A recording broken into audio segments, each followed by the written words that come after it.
Okay, so last thing we did was we cleared everything, and now because these are going to have decals, I let everything dry for a week. And some people may think that's too much time, but it's not, because we've got the large decals that are going on here.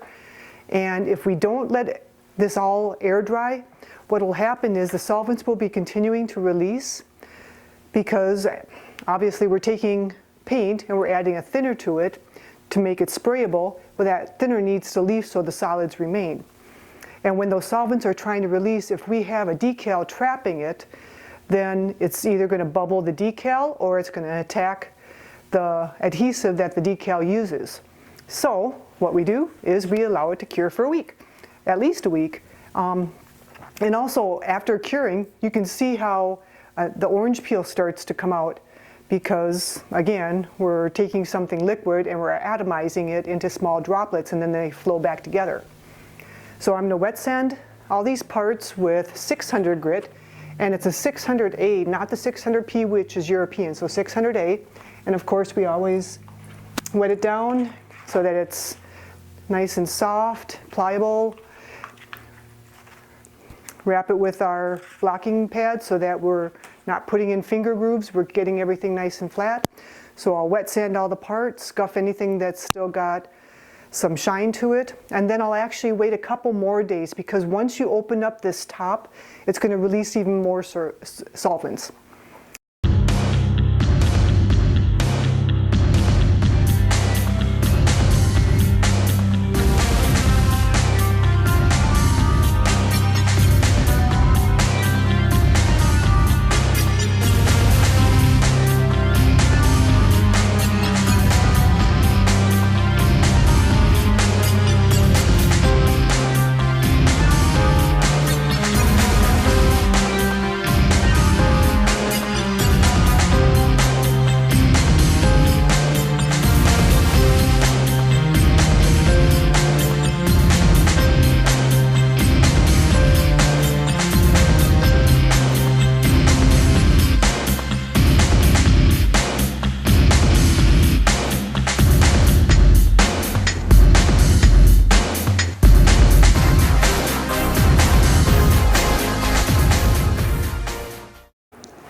Okay, the fuel filler area where we've got this taped off. This I like to do with magnifying lenses, just to make sure everything's perfect. We've got a lot of material on here, so I'll do the razor in and then just go halfway, and then meet the other way in, halfway, because it's so easy for a razor blade to slip, cut the wrong thing, and then everything's messed up.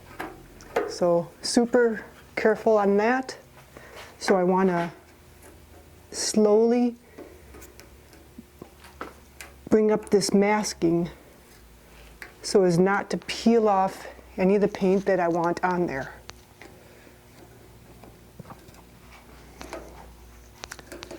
Okay, so the first part, and now the initial 1/8 inch masking tape that I put on there. I'm going to just go ahead and score a bit so it knows what I want it to do. And then a little underneath, lift the edge.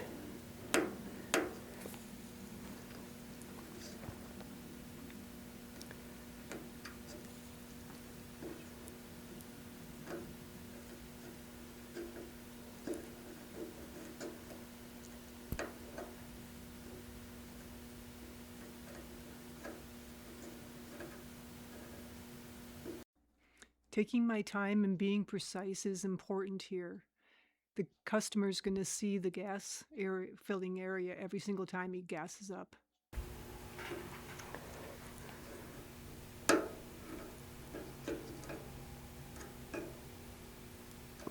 But okay, now you get the idea. And now I'm going to remask it, because everything's going to get more clear coat after the decals are on.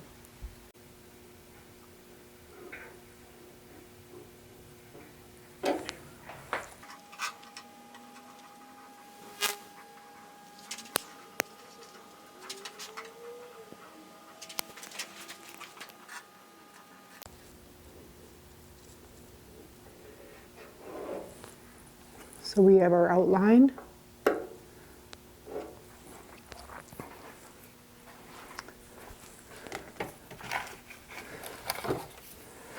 Now take some wide masking tape.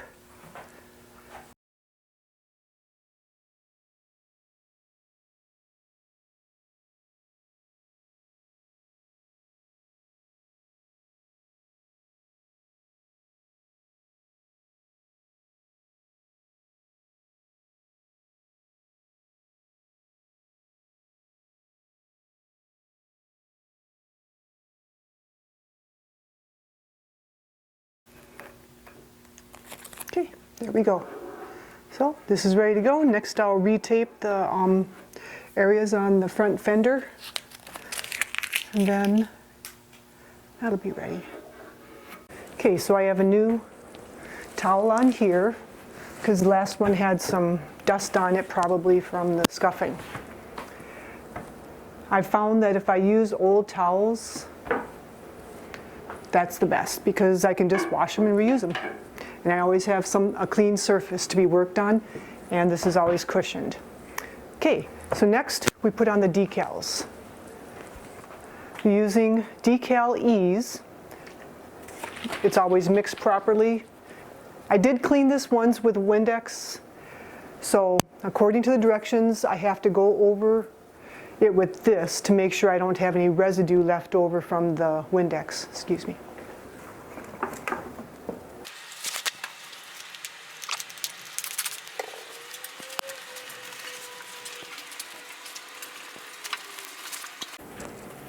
Make sure everything's clean. No dust, no dirt, no flaws, no dust nibs, nothing. It's just nicely smooth, wet sanded with 600 grit sandpaper. All the shine is gone. All the areas are scuffed.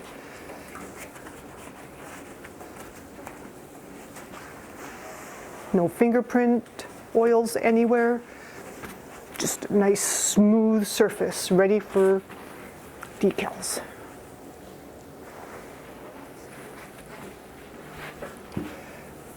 Now, before I had all these parts stripped, I took a lot of photographs. So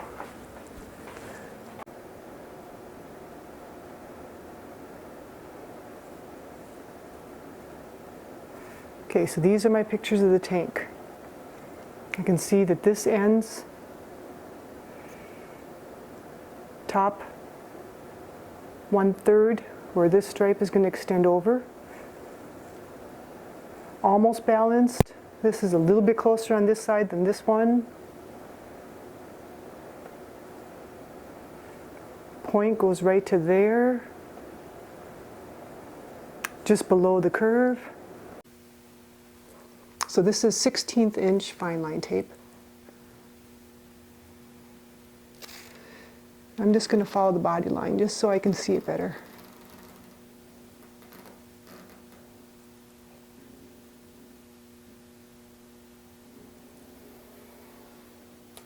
Okay, so we have it there. Goes to the edge of here. That quickly got dust. And this is not a dusty shop at all, but there is the furnace going on because of the cold. Okay, so again, so that'll follow there.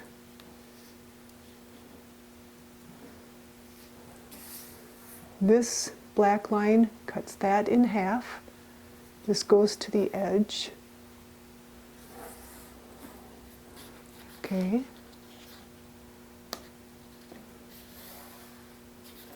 So if it's following that body line to there, and it leaves this line at this point. So no sense in keeping that. Take that off.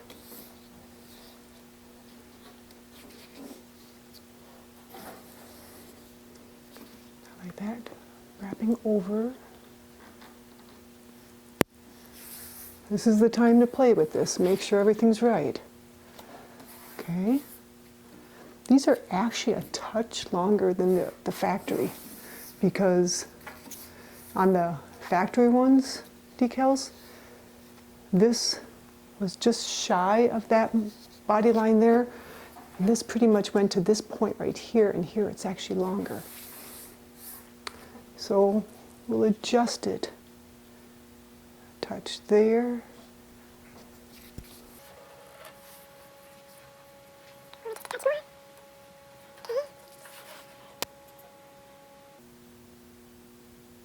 And so I know where that point goes. How's this following up here? Okay, this is supposed to be 1/4 inch from there. And it's only 1/8. So we're going to have to drop this down another 1/16. Okay, so now we have the right angle here.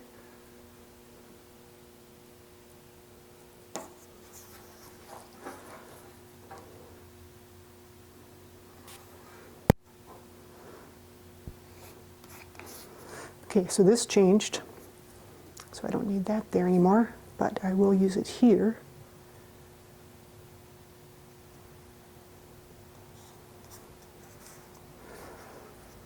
Okay, so what I did was I put a mark where I know where this angle comes in.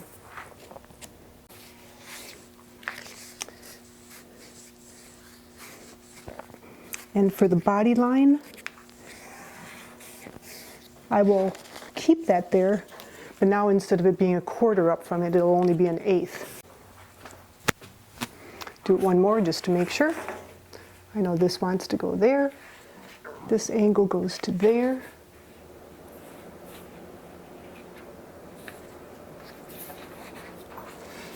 This follows this body line. Overhangs just a touch, but the black being splitting the black, or splitting this mounting hole. And then everybody's wants to be flat. I do have, this was curved a little, so there's a little bit of a bubble, but we'll just have to be aware of that and work it out. Okay. Next, take off the backing, keeping the decal and the top transfer tape flat, doing the curve.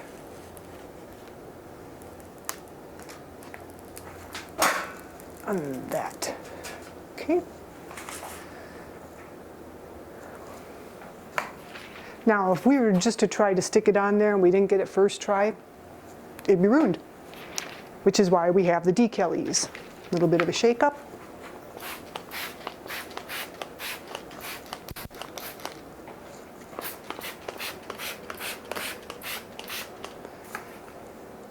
Nice and saturated. Okay.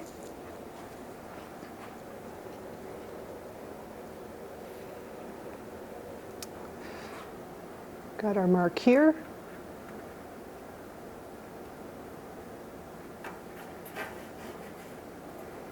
Not totally putting everything down yet, just light.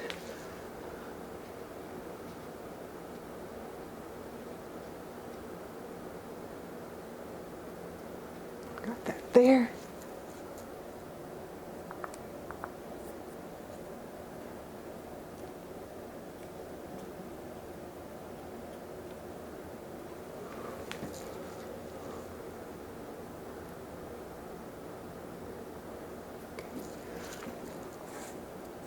See, already, it's just, it goes over just a touch.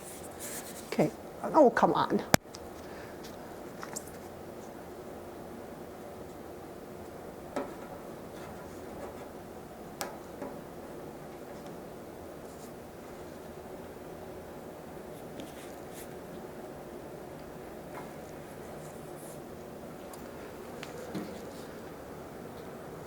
Okay. It's that little fold there.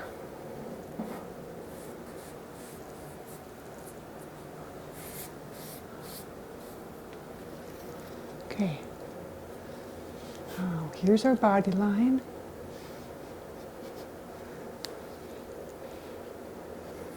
Okay, we can give a little bit of a bend because it's wanting to go up, so we'll just tweak it just a touch. So we got a few curves going on here. And if we get too much of a curve, then it's going to wrinkle. But we have to give it a little bit of direction so it stops where we want it to. Okay. And then we just softly work some of this out. Make sure nobody moved.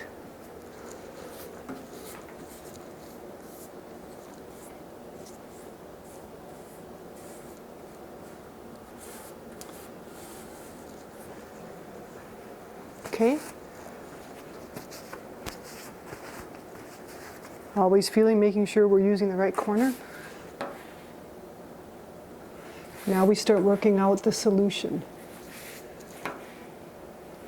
And that will allow the adhesive to grab hold again. As of right now, I could probably still pull it up and reposition. Like say at this point, say Allison, I saw something was off, I could squirt this on the transfer tape and saturate it enough to loosen it up. But everybody's where they're supposed to be. So I just start slowly working it in.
Nice.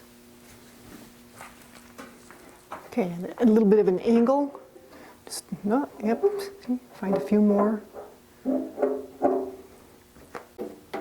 After I get these little bits out, the next step is to just let everything be warm, happy 70 degrees for a day or two. And that's to ensure all the rest of this moisture is out of here. And also it's like, say there's any air holes that I see after 2 days, if they're still there, at that point I know it's not going to be a moisture behind the decal. I know it's going to be an actual air hole, and then I can poke it with a little pin and let the air out, work the air out. But you don't want to do too much of that because then you end up with little holes. It'd be tough for somebody to see it, but I just like it perfect.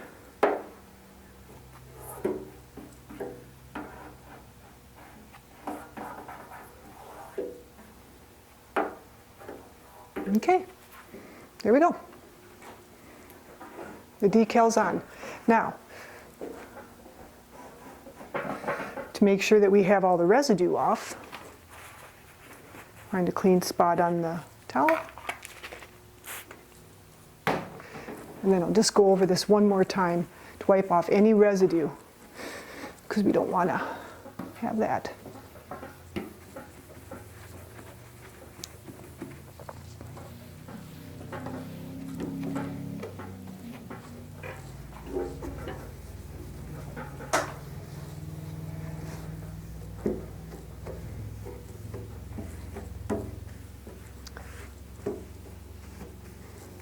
Okay. There we go. Decals on. Now I want to show you how to apply a decal on a flat surface. Because it's flat, we don't have to use the decal ease, and that's a little bit less steps. The first thing is how the decal comes. Usually it's sandwiched between a backing material and a top material. This is called transfer tape usually.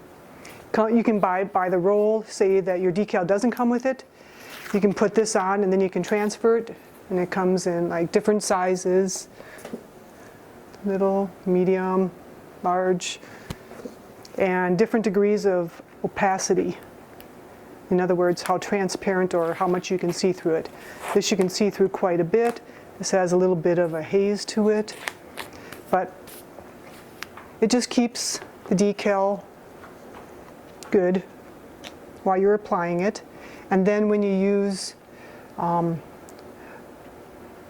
application type squeegee, it protects the decal from getting scratched by the squeegee. Now sometimes you'll find that these will get little nicks in them. What I'll do is I'll just grab some like 500 grit. I'll just keep it on the roll, and I'll smooth it out to get rid of those little nicks.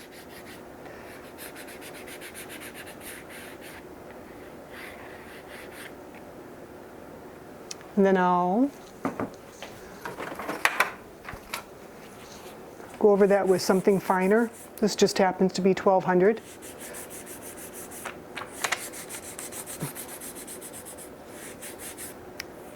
Just so that you keep the edge nice and sharp, no nicks or rough areas, because this is what we're going to apply the decal with, making sure it sticks nice.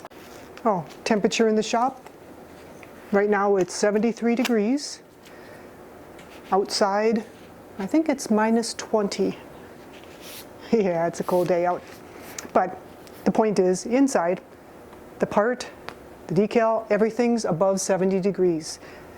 That's a magic number in this field. And next, we want to make sure that we know exactly where this is going to go before it goes on.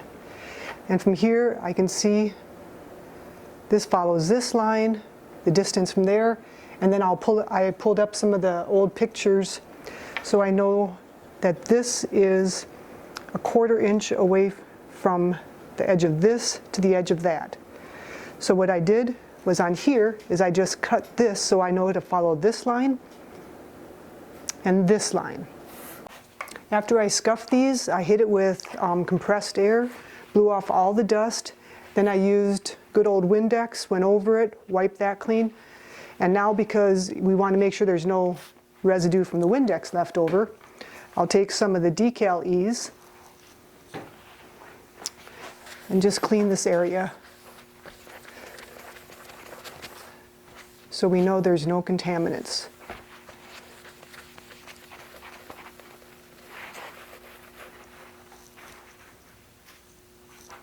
Next, remove the backing plate or backing material, and this we curve. We don't curve the decal itself because we don't want it to have a curve.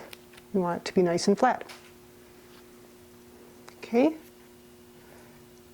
grabbing the adhesive, not the decal itself because we don't want to put fingerprints into it. We align everything slightly above. Once it's there, we slowly lower it into place. Everything's where we want it to be. Again, smooth.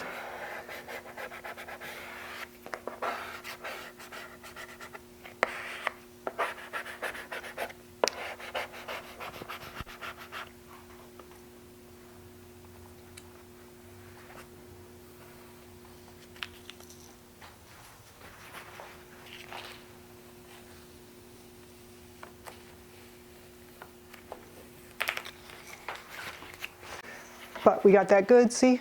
Everybody's beautiful. Okay. We're back in the paint booth for final clear. The parts have all been cleaned with Windex. That's the way I do it for my very last one. They're all taped into place. The walls are washed down again. The floor is washed down because I want this as clean as possible. Every part is affixed to the paint stand and taped in place with the Gorilla Tape.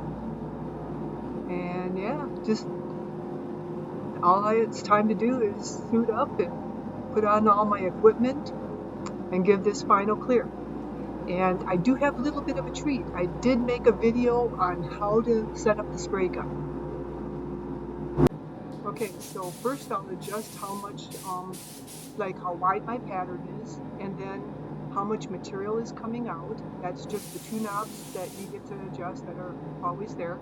And now I'll turn the air cap so that it's horizontal and make sure that the material coming out is even all the way across.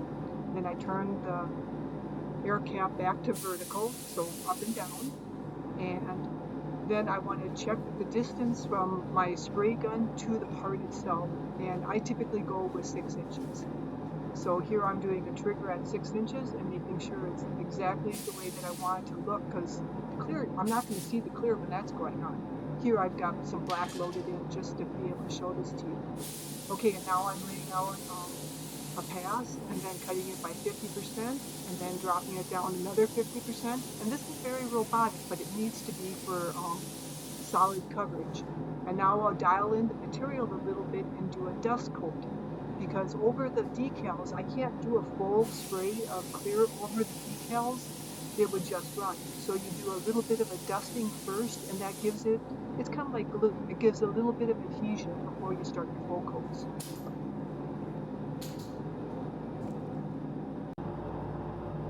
Okay, and so this is what we've been working for this whole time. All these steps lead to a beautiful part in the end. And if you look really close, there's very little orange peel, and that's also something that's just technique. Knowing how just the right amount of material to put on so that it flows without running, because nobody wants to take a run out of a paint job. But yeah, it's looking great.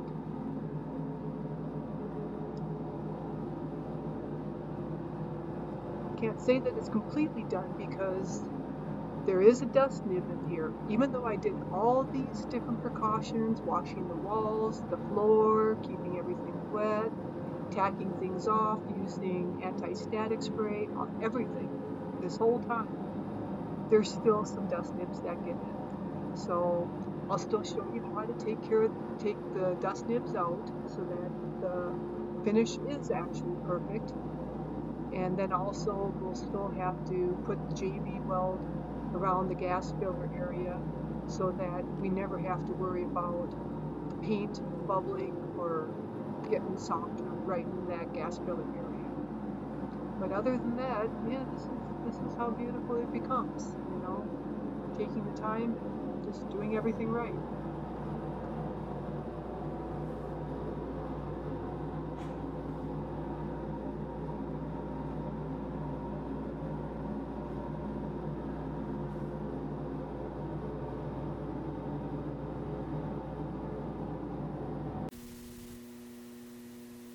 Okay, see where that splash of light is?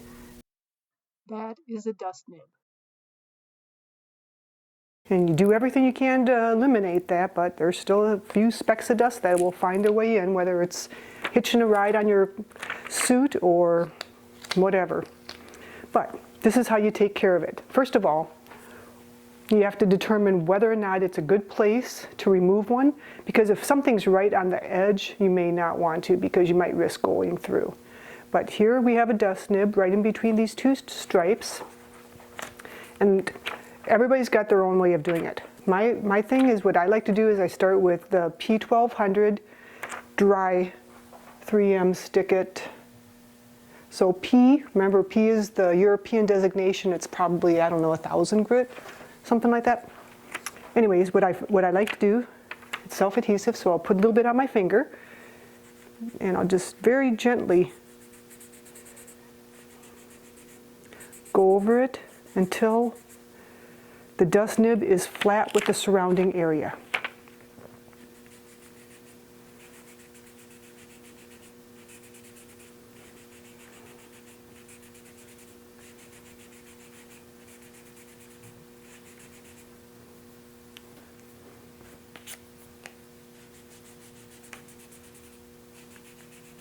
Now I keep going until it's all a uniform dullness, very light pressure, because I don't want to put a mark in from my finger. I just want the dust nib gone. Okay. Another way is, it's kind of like a spool in a way, but it's got rubber on both sides that these little stickets will fit too. These come in a packet. Well, they're 1500 grit. And then this is nice because this ensures you have a flat surface. Now I can go over this, and what was 1200 will now become 15 because we're making it a little bit finer.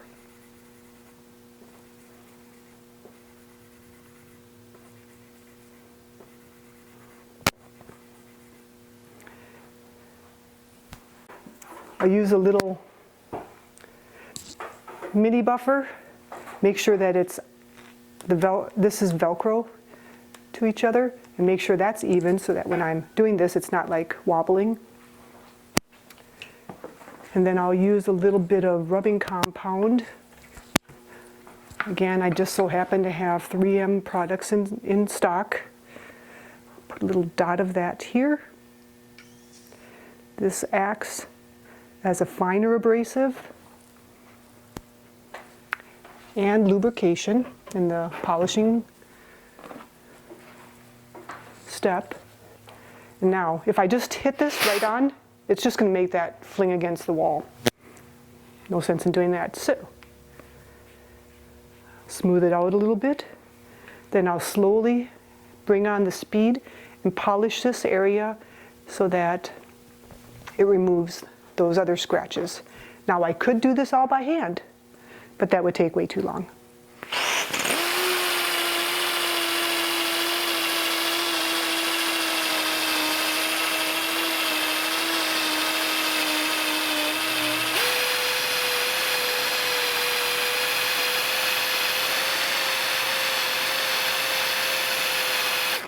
Typically, I like to work in this 1/3 area, but say something's taking a while to come out, then I might go to this third, because that's going to dig in a little bit more because it's on the back side of the circle. This side's a little bit more smoothing. This side's a little rougher. Okay, and then I also have microfiber towels. Each one, this one specifically says it's for the rubbing compound, whereas this one I'll use in the machine polish phase. And I always mark them because I don't want to have those mixed up. I don't want to put scratches back in. So now I'll remove the rest of the compound. Take a look.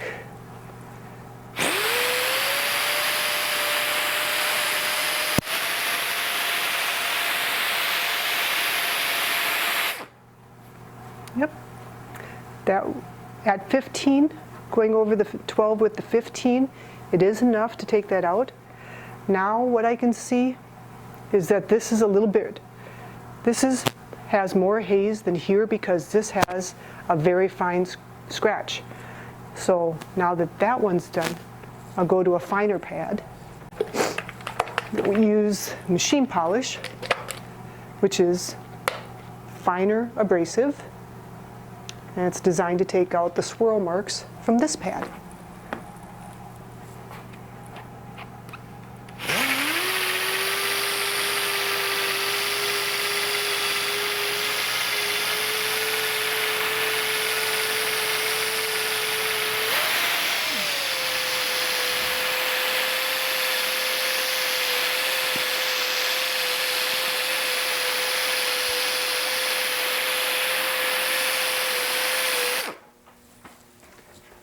Now I'll switch to the machine polish microfiber towel, wipe off the remaining compound.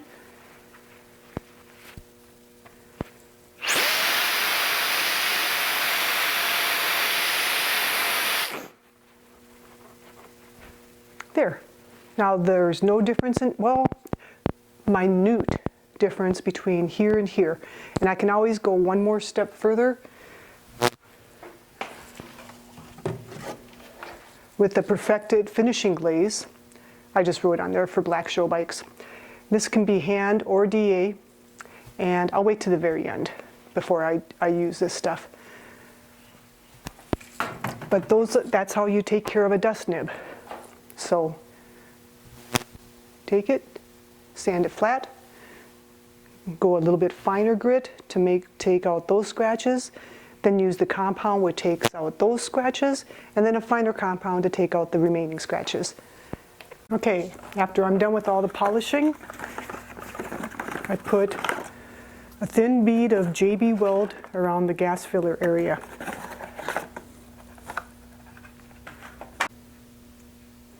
Equal parts, 1:1. And this we can throw onto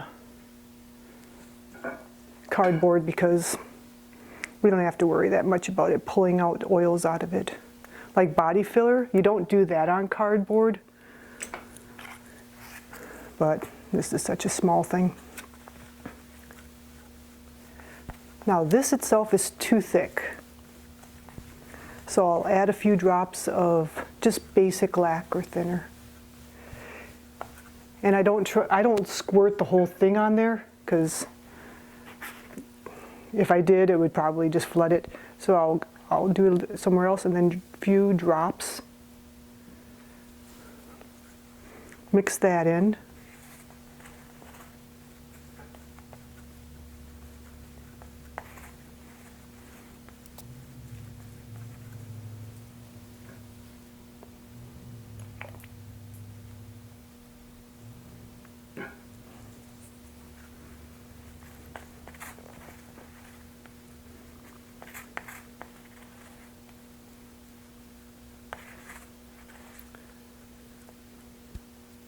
Maybe one more drop.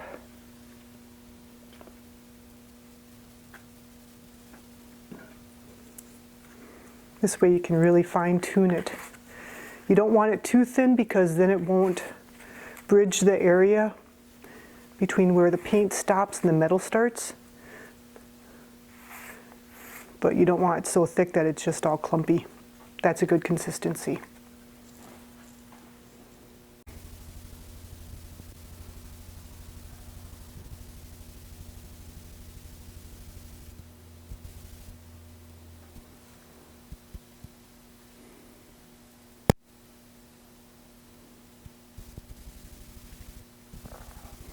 When I first started painting nearly 30 years ago, there were a lot of bikes out there on the road that had bubbling around the gas cap area because painters would just spray the whole thing. And that's when I came up with this, and I write it on all my paint care tip folders that customers need to check this periodically to make sure that it hasn't gone thin or there's no breaks in it. And hopefully over these past 30 years, word has got out that this is the way you finish the paint job. It only takes about an additional 15 minutes, but if it saves the paint from bubbling, it's priceless. So you just do this around the filler area all the way around. Make it nice. Should you go up too far, you can always take your finger and give it a smooth line like that.